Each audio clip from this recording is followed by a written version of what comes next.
But yes, today we are going to talk about a time that Phoenix won a game in VCT. And to be fair, Phoenix has been seeing some pick rate, Team Liquid helping that a lot. And Phoenix has won a couple games already at Champs. But this one was a bit different. One, because it was on Haven, and the second thing, because Optic were playing it, who are not a team that I think I've seen play Phoenix in quite some time. And they were playing a very funky comp indeed. And so that's why I'm doing this video, because it was weird and I enjoyed it.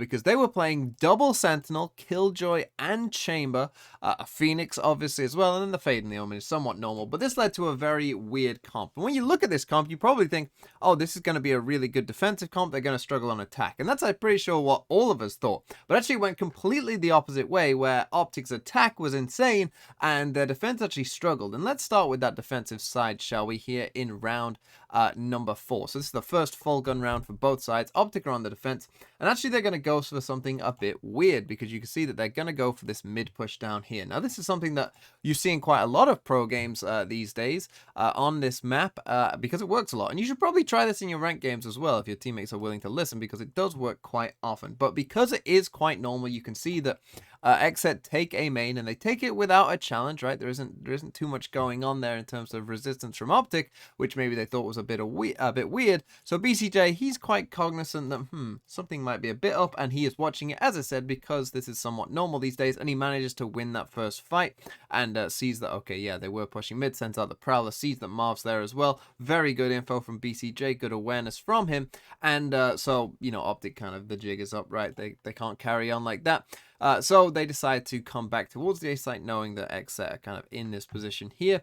But XSET, they're going to be pretty smart here, I think. It's a 5v4, and they know that Optic are a smart team, and so, Optic are probably actually going to vacate the space that they were, right? And so actually this is quite clever from XSET, I think, on the whole, is to come back to B after a bit of time. Because what you're going to see is, yeah, these players start to leave, essentially waiting for this A hit perhaps, and we just end up with Marv here, who himself now is wondering what's going on in garage and whatnot, and so they find kind of a perfect timing, as you can see, to come towards this B site. But I did think that was clever, because a team like Optic will, they'll push down one way and then, oh, that didn't work, let's go somewhere else, right? So they come in onto this B site, and they're gonna get the spike down for free. And this, I think, is one of the problems that Optic had, is the XSET were able to manipulate the map in a way that allowed them to get the spike down quite often.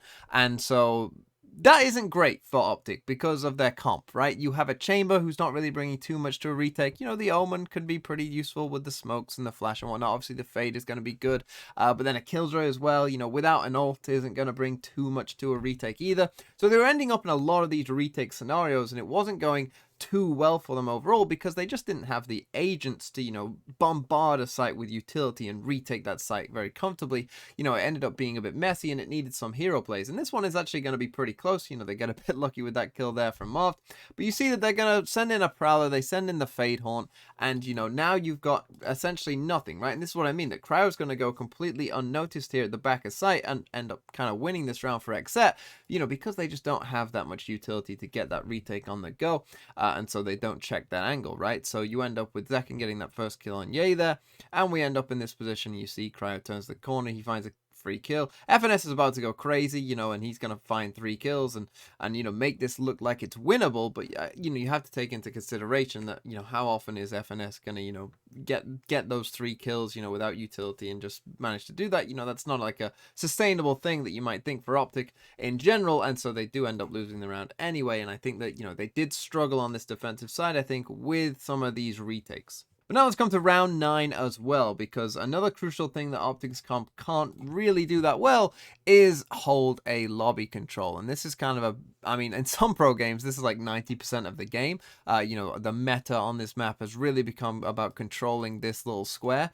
And the reason is because if you can, for instance, and Optic are trying to do this in this round, get like a chamber up, posted up here, right, just looking down here, that means that, there's enough time to where, for them to get on the site that people can rotate over, so you can have 4 people for the other 2 sites, right, and just have 1 person, hopefully they'll get a kill as well, right, and you'll end up in a 5v4 and the round's easy from there. That's what most teams want to try and do on this map now, but unfortunately for Optic, they just didn't have the tools to really do that, right? Normally you see whether it's breach stuns down here or a seize nade in here as well has become very popular, right? Or a combination of all of them to get that early control. You know, they don't have those tools to try and get that early control, and so they did struggle. You're going to see that what they have here is basically just a fade horn, right? They just throw in a fade horn there just to see if anyone is there, but that doesn't grant them the control. That just, you know, tells them that, you know, someone is there. And so you see the XSET, they send out a stun, they send out a nade, they send out the fade horn, and Ye ends up in a position where, you know, he dies, right? They send out the smoke as well, and they take that control pretty easily overall there, do XSET. And so you see that was something that, you know, punished Optic quite a lot. Now Cryo actually gets hit down pretty low there, but Victor tries this, you know, little hero play there with the flash. You know, he's in a 4v5. He's trying to make a play. Unfortunately for him, it doesn't go that well, and they end up in a 5v3. Now, Optic, again, are going to make this closer than perhaps it should be. You're going to see that Cryo misses that shot there. They send in the fatal, but Marv's pushing up here kind of causes them some problems. Crashies picks up back the op as they're trying to enter on the site. He then actually dies to a boom bot, which is quite funny. But now Marv, they're just going to win some fights here. It's a 4v2. It's not perfectly played here by XSET, as you'll see, because you got Zekken just taking a 1v1 fight. He dies. You got a flash here on him a bit late from Aaron there, right? They still haven't really dealt with Marv. Cryo doesn't know which way to look, and now FNS comes and kills him as well, right? Whilst the others are on the site. You see that's, you know, maybe not the best round played by XSET in that little moment. We end up in a 2v2, but they're going to play this pretty well as they get the spike down. They know that, you know, both these players are coming from behind, and what you're going to see here is they set up a nice little crossfires. Optic tried to come in onto the site. Obviously, they can probably hear that Killjoy turret is there as well. Aaron sets himself up in a position to be able to swing off BCJ, and we're actually going to get a nice little fade seize in there as well, which gets them the first kill, and then BCJ is going to manage to out-duel FNS there and get the final kill as well. But now let's come to Optic's attack, because they did lose the defensive half 8-4, but they would go on to win this game 13-9, so they'd only drop one round on their attacking side. And whilst, you know, they struggled for retakes perhaps, obviously the inverse is true, where once they got the spike down, they were very, very powerful indeed. So there's that Seize Nade combo coming into A lobby, like I talked about before. And Optic, you know, they do eventually come out of A lobby, and they're just pressuring around the map, right? They're just feeling out what's going to happen. But one thing that they kind of exposed, and there was a lot of this from both sides actually, is both teams went B a lot, or a lot more than you would see in a normal game. And I think that's because, you know, both teams understood, well, they're going to struggle with their retakes, and Optic understood, well, if we can get the spike down, you know, we're pretty good because we have double Sentinel utility, right? And so you're going to see that in this round, which is actually their bonus. You know, you see that they don't have, you know, amazing guns in this round, but they're going to manage to win it, and they're going to come to this B site, right? So we send out a Prowler here to just check that nothing's pushed up too early. Def's going to send out this stun, but they are going to come in here towards Def as they push in towards Garage there as well. And so, yeah, in they start to come, right? And Def misses that shot, and they're in onto this B site, and they're going to get the spike down. But here's the thing, right? Because you've got all of that Sentinel utility, I mean, look at this, right? There's no flank coming from here, you know that because the alarm bot. There's no flank coming from here because of the chamber trap. There's no flank coming from here because of the turret as well. So Optic know, literally they know that everyone has to be coming down these two avenues, right? There is nothing else coming from it elsewhere. And so having this double Sentinel means that as soon as they get this spike down, you know, they are set here. You know, they have really, really good information so long as Ye and FNS live. You get the nanoswarms down on the spike as well, right? And you start thinking, oh, this is not going to be easy here for XSET, and it isn't easy for XSET here, as you will see, because even against a bonus, they are going to struggle.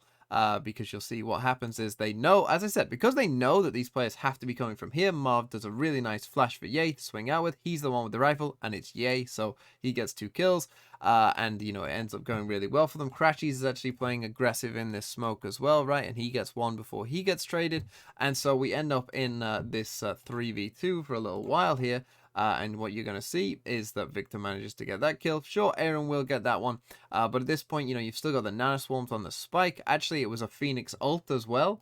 You know, the Phoenix ult came out from Victor and managed to get that kill as well. And so actually what happens is he actually manages to sort of TP back to here as the end of the ult, and Aaron isn't quite aware. And he manages to kill him in the back as well. But you see, just how powerful that setup is, right? As soon as they get that spike down on B, it's just so powerful of having perfect information for them, and it really did carry them on this attacking side. But now let's come to round 21, because this is like an FNS wet dream of a round, to be honest.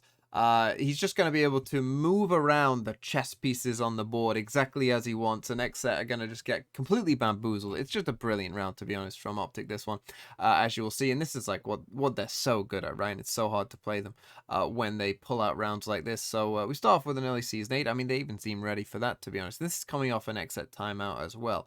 So what you'll see here is they put down this smoke on C long, create this question mark that they could be coming down here. Early Prowler to clear out that. They actually used their second smoke as well down here, right? Just to create a question mark that really they could be pressuring a lot of different positions. And actually, most of the pressure, to be honest, is coming towards mid, as you see where the players are. So they've put smokes down on the extremities of the map, but actually they are pressuring more towards the middle of the map, as you can see. But that uncertainty, you know, has brought over rotations. It's brought these players here, you know, because Cryo doesn't know, because of that smoke, right, where the players are in here, whether they, you know, have taken this A lobby. It's brought these players over instead, you know, to come and kind of clear that out for him and kind of help him out. As they start to re-clear, you know, towards the A side of the map. But obviously they've had a lot of rotates there, and they realize, oh, there isn't anyone here at all. So what happens is you see that they take Garage, and there's a bit of a fight there going on. But now they start to creep back towards B as well. And you see there's kind of a bit of a misdirection coming on. We get a Fatal coming into the C site. Fatal comes back as well. And so, you know, we get kind of a bit of a trade either way. And so obviously the rotates here from XSET, they start coming in deep. But actually, look at where Ye is, right? He's already pushed up towards B. They've already pushed someone into the garage window as well. And so now this is a deadly scenario for XSET, because they can pivot basically either way. This is what Optic love to do, right? They love to have people in these kind of positions here, like Crashies is, where it's kind of deeper than you expect. And so based off, you know, what's going to happen with these fights, they can quickly pivot to one side or another, and Crashies is pretty much guaranteed a kill either way at this point, right? So what happens is they send this nanoswarm in here, right, just to clear it out even more. Send Ye to take the first fight, and of course it's Ye, so he's going to win it. And now, you know, they begin to think, I mean, if you look at the map here, you know, they begin to think, oh, this is a B hit, right? Oh, they're in B, right? Why wouldn't they plant on B? But this is where the Optic call comes into it, right? Because the plan all along was to have these players stay here, because actually it's going to be a C hit, and Crashies is going to get a kill from someone coming from B across the other way, and they trust Ye to just, you know, do Ye things and just do well enough. He actually doesn't even get a kill, but it doesn't matter, right? Victor manages to get the kill on Aaron on site, and there's Crashies' free kill, and we end up in a 4v2. As I said, it's just like a perfect Optic round, right? They get people into position, they leave them there. They create pressure on one site, they leave the people there, and then they come back to another site, they pressure there, and then they go back to where they initially were, and you've over-rotated, and you don't know what's going on, and you die, and we end up in a situation actually where it's just going to be a save from death. And now let's come to round number 22. This is the last round of the game, the very next round after that one, and you see that they look like they want to go for some early C pressure. We actually have the Omen ult deep on site as well, but again, this is just kind of an initial sparring round here for Cryo, as Marv does cancel the ult and disappears instead. But what I want you to keep your eye on is Def here, who, as you can see, has pushed up very far. And what we're going to end up with is a 1-for-1, as he kind of feels like, can I get away? But no, he can't quite get away. And so what happens now is, again, they go for that fast beat take, right? Exactly the same thing of, okay, we've got this amazing, you know, post-plant setup, so we're good there.